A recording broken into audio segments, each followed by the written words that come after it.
Assalamualaikum warahmatullahi ta'ala wabarakatuh. Magandang hapon po sa ating lahat. Today is a great day. Let me thank first Governor Toto Mangudadato for sending his team of 89 personnel and 18 truckloads of relief goods. I would also like to thank the members of the security sector, the Army, the Marines, the PNP, and our very own rescue team for a job well done. Ladies and gentlemen of the press, I am pleased to present to you Mr. Nuruddin Alonto Lokman, former Deputy Governor of ARM, whose 12-day ordeal embodies the true teaching of Islam of the universal brotherhood of men. I urge you to listen and spread the story of how he stayed to protect 71 Christian workers, to sought shelter in his house, and how he led them into safety amidst the threat of extremists. Thank you very much.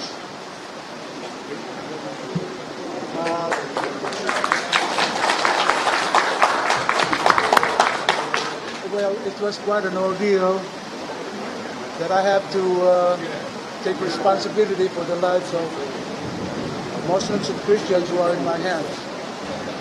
Personally, and I'm sure the family share this.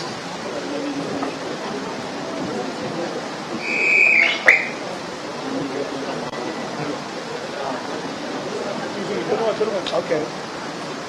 I'm sure that the family share this duty. We are committed to the protection of Christians in our province. That is the legacy of our departed elders who instilled in our lives, in our hearts and minds, the need for Christian-Muslim harmony in this country. That is very, very important. That is something that we have demonstrated today in saving the lives of Christians in this hour of crisis in our province. There are so many things to say here. There are so many things to say here, but I can only respond to questions, whatever questions you want to ask, how this 12-day ordeal came about. But the only thing I can say is that from day one, the rebellion has failed because the people did not support it.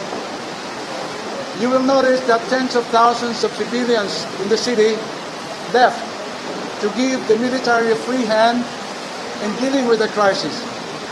So that is one setback, major setback, that was suffered by these attackers in the city.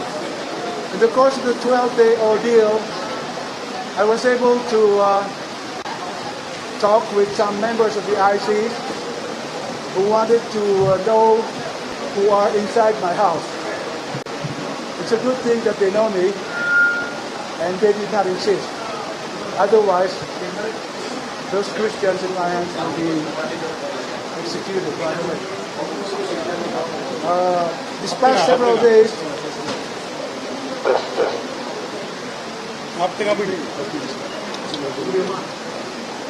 hello.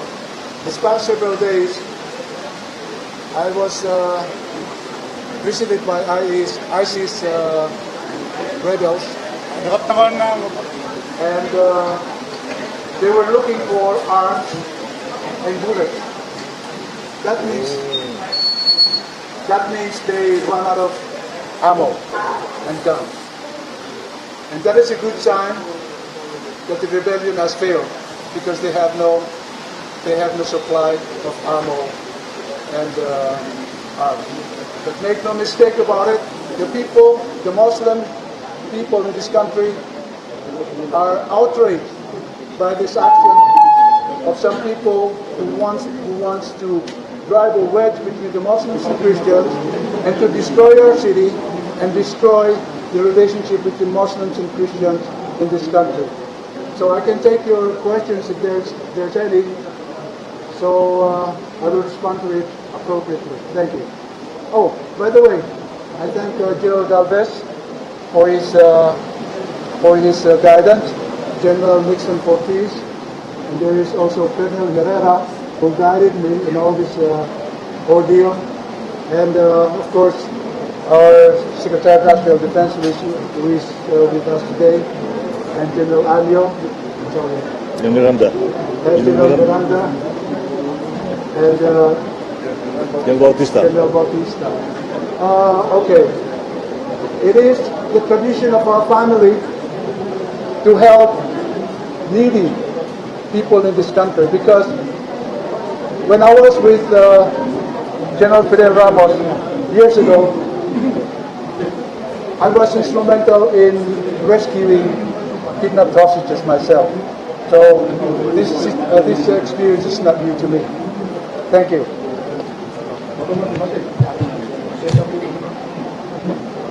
Pwede tanggalin yan ah. Pwede tanggalin yan. Pwede tanggalin to. Pwede tanggalin to. Tanggalin na lang muna.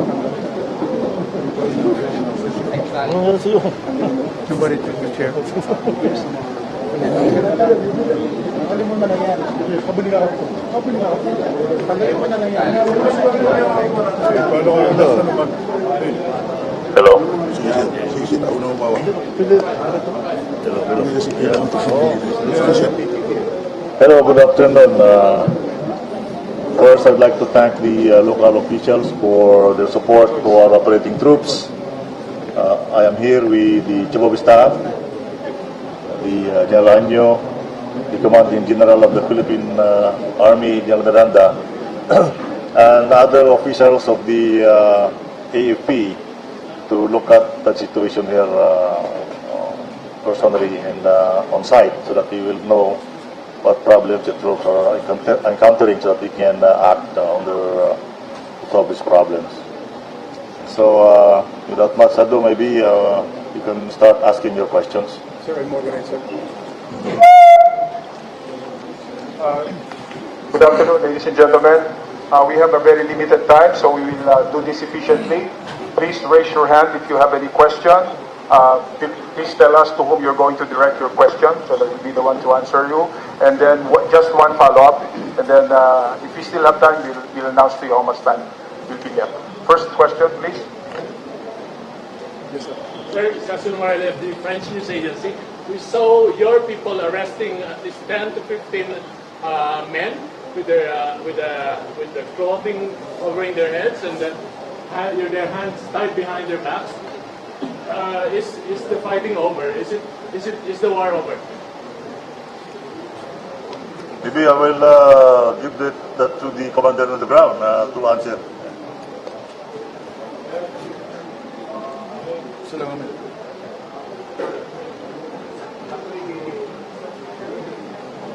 Press.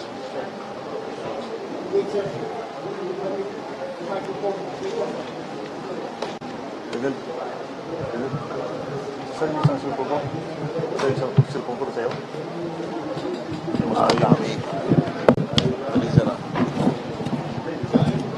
Actually, the primary concern of the military right now is the rescue of hostages. Eventually, we will see to it that all the hostages will be rescued, and that will be our basis to really clear the area without any damage or injuries on the trapped civilians in the area. So when we talk of the ending of this conflict, we cannot give any exact date and time, but we assure you that we will finish this to the soonest. Okay. Next question, please. Yes, Ms. Kay.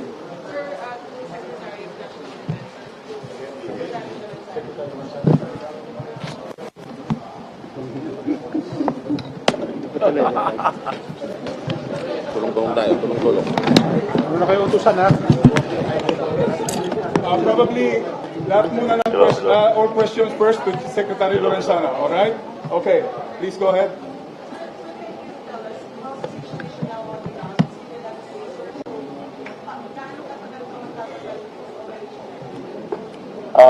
We predicted last week that we could finish this yesterday, Friday, but it turned out that we could not.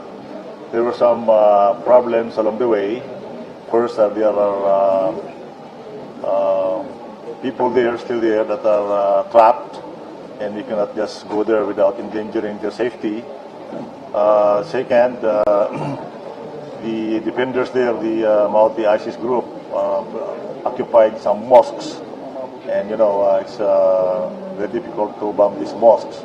And so, as of now, the area there, the Bangolo area, the central business district, is already surrounded by troops, and hopefully none of those fighters inside that we are trying to neutralize can get out.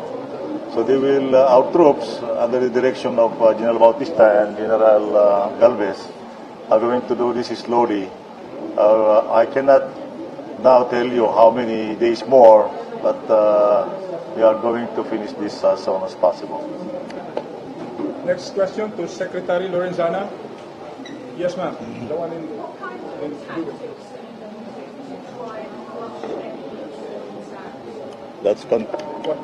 That is confidential information, ma'am. We cannot going to discuss it here.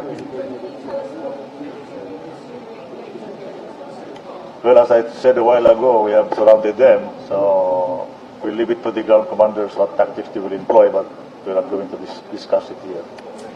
Okay. Yes, the one at the back.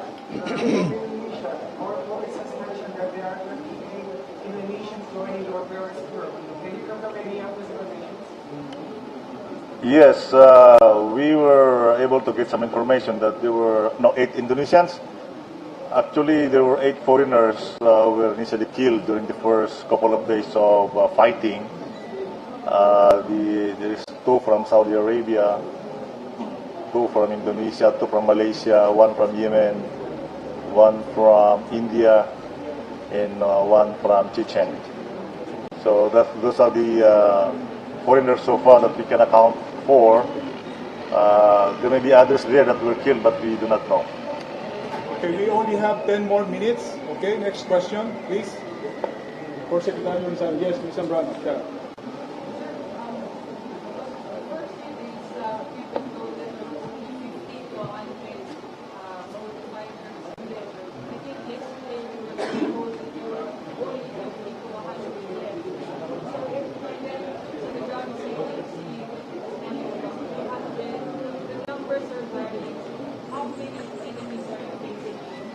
Yeah, the first time that we talk about this, we only estimated about 100 to 200 people at the initial stages of the conflict. Then we revised that, maybe revised the number to a higher number, because if there are only 200 of them and we were able to kill already close to 100, then how come they're still very strong? But we get some information from those who were inside, like Datu Lukman here. He's saying that the high number is about 700, but maybe at the start of the conflict there were about maybe 500, and minus the 100 that we killed, accounted for, minus the others that we have not accounted. So maybe we are looking at maybe another 200 to 250 still hold out there. So if they are that many with sufficient firearms and ammunition, then I think they can still put up a good fight. That's why it's giving us difficulty in clearing the area. Plus, as I said a while ago, there were civilians trapped there. We would not like to endanger the lives of the civilians. Okay, it looks like the weather is not getting any better. We'll just accommodate last 2 questions. Follow up? Okay.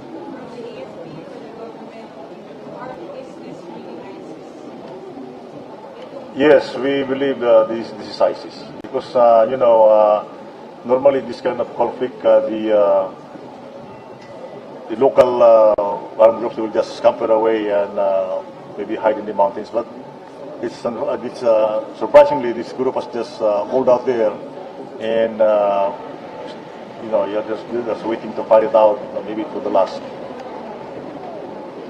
Okay. Second to the last question will be from Carmela.